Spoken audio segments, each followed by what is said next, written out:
ನಮಸ್ಕಾರ ಸ್ನೇಹಿತರೆ. ಇವತ್ತು ದುಶ್ಚಟಗಳಿಂದ ಉದಾಹರಣೆಗೆ ಹೇಳಬೇಕು ಅಂತಂದರೆ ಧೂಮಪಾನ, ಮದ್ಯಪಾನ ಅತಿಯಾಗಿ ಸೇವನೆ ಮಾಡೋದ್ರಿಂದ ಕೆಲವ್ರಿಗೆ ಏನಾಗ್ತಾಯಿದೆ ಅಂದರೆ ಫ್ಯಾಟಿ ಲಿವರ್ ಸಮಸ್ಯೆ ಜಾಸ್ತಿ ಆಗ್ತಾಯಿದೆ.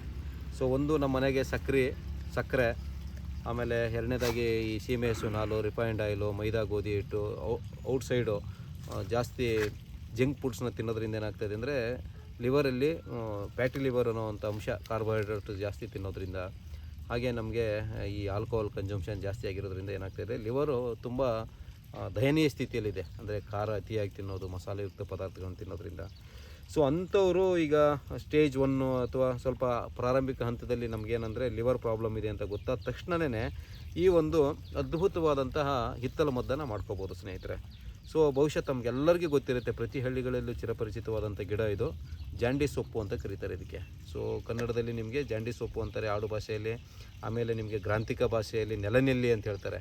ನೆಲನೆಲ್ಲಿ ಅಂದರೆ ಯಾಕಂತಾರೆ ಅಂದರೆ, ಇದು ನೋಡಿ ನೆಲದಲ್ಲೇ ಒಂದು ಅರ್ಧ ಅಡಿ, ಮುಕ್ಕಾಲು ಅಡಿ ಈ ಥರ ಇರುತ್ತೆ ಇದು. ಸೊ ಇದ್ರ ಹಿಂದ್ಗಡೆ ನೆಲ್ಲಿಕಾಯಿ ರೀತಿಯೇ ನಮಗೇನಾಗಿರುತ್ತೆ, ಈ ಕಾಳುಗಳು ಜಾಯಿಂಟ್ ಆಗಿರ್ತವೆ, ಹಿಂದೆ ಒಂಥರ ಪೋಣಿಸ್ದಂಗೆ ಇರ್ತವೆ, ಗುಂಡಿಕೆ ನೆಲ್ಲಿಕಾಯಿ ಥರ.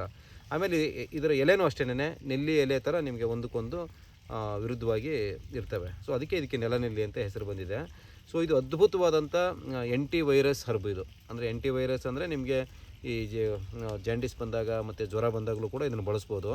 ಸೊ ಹಾಗೆ ಇದು ಲಿವರ್ನ ಆರೋಗ್ಯದ ಮೇಲೆ ಅದ್ಭುತವಾಗಿ ಕೆಲಸ ಮಾಡ್ತದೆ. ಸೊ ಯಾವ ರೀತಿ ಬಳಸ್ಬೇಕಿದ್ನ ಅಂತಂದರೆ, ಮೊದಲು ನಾನೇನು ಹೇಳಿದ್ನಲ್ವ, ಈ ಧೂಮಪಾನ, ಮದ್ಯಪಾನ, ಅತಿಯಾದ ಮಾಂಸಾಹಾರ ಸೇವನೆ ಮತ್ತು ಮಸಾಲೆಯುಕ್ತ ಪದಾರ್ಥಗಳು, ಈ 5 ಬಿಳಿ ವಿಷಗಳು ಮತ್ತು ರೋಡ್ ಸೈಡೆ ತಿನ್ನೋದನ್ನೆಲ್ಲ ಕಡಿಮೆ ಮಾಡಿಬಿಟ್ಟು ಸ್ವಲ್ಪ ಮಜ್ಜಿಗೆ, ಕಬ್ಬಿನ ಹಾಲು, ಆಮೇಲೆ ಸ್ವಲ್ಪ ಬೆಲ್ಲ, ತುಪ್ಪ ಅಂದರೆ ನಾಟಿ ಹಸುದು, ಅದನ್ನೆಲ್ಲ ಬಳಸ್ತಾ ಈ ಒಂದು ನೆಲನೆಲ್ಲಿಯನ್ನು ಯಾವ ರೀತಿ ಬಳಸಬೇಕಂದ್ರೆ, ಸುಮಾರು ಒಂದು ಹಿಡಿಯಷ್ಟು ಸೊಪ್ಪನ್ನು ತೊಗೊಂಡು, ಸೊ ಏನು ಮಾಡಬೇಕಂದ್ರೆ ಇದನ್ನ ಚೆನ್ನಾಗಿ ಅರಿಬೇಕು ನಾವು, ಬೇರು ಸಮೇತ ಚೆನ್ನಾಗಿ ಮೊದಲು ಕ್ಲೀನಾಗಿ ತೊಳೆದು, ಆಮೇಲೆ ಚೆನ್ನಾಗಿ ಸ್ವಲ್ಪ ಪ್ರಮಾಣದಲ್ಲಿ ನೀರು ಹಾಕ್ಬಿಟ್ಟು ಅರಿದು, ಅದನ್ನೇನು ಮಾಡಬೇಕು ಅಂದರೆ ಶುದ್ಧ ನಾಟಿ ಹಸುವಿನ ಮಜ್ಜಿಗೆಯಲ್ಲಿ ಈ ಒಂದು ಸೊಪ್ಪಿನ ಕಲ್ಕ ಅಂದರೆ ಪೇಸ್ಟನ್ನು ನಾವು ಮಜ್ಜಿಗೆಯಲ್ಲಿ ಹಾಕ್ಬಿಟ್ಟು ಚೆನ್ನಾಗಿ ಕದಡ್ಬಿಟ್ಟು ಆ ಮಜ್ಜಿಗೆನ ಸೋಸ್ಕೊಂಡು ನಿತ್ಯ ಬೆಳಗ್ಗೆ ಒಂದು ಟೈಮ್ನ ನಾವು ಕುಡಿತಾ ಆಹಾರ ನಿಯಮಗಳನ್ನು ಪಾಲನೆ ಮಾಡ್ತಾ ಬಂದರೆ ತುಂಬ ಪ್ರಾರಂಭಿಕ ಹಂತದಲ್ಲಿರ್ತಕ್ಕಂಥ ಫ್ಯಾಟಿ ಲಿವರ್ ಸಮಸ್ಯೆ ಏನಿದೆಯಲ್ಲ ಅದು ಖಂಡಿತವಾಗ್ಲೂ ಗುಣ ಆಗ್ತದೆ. ಇದು ಒಂದನೇ ಭಾಗ.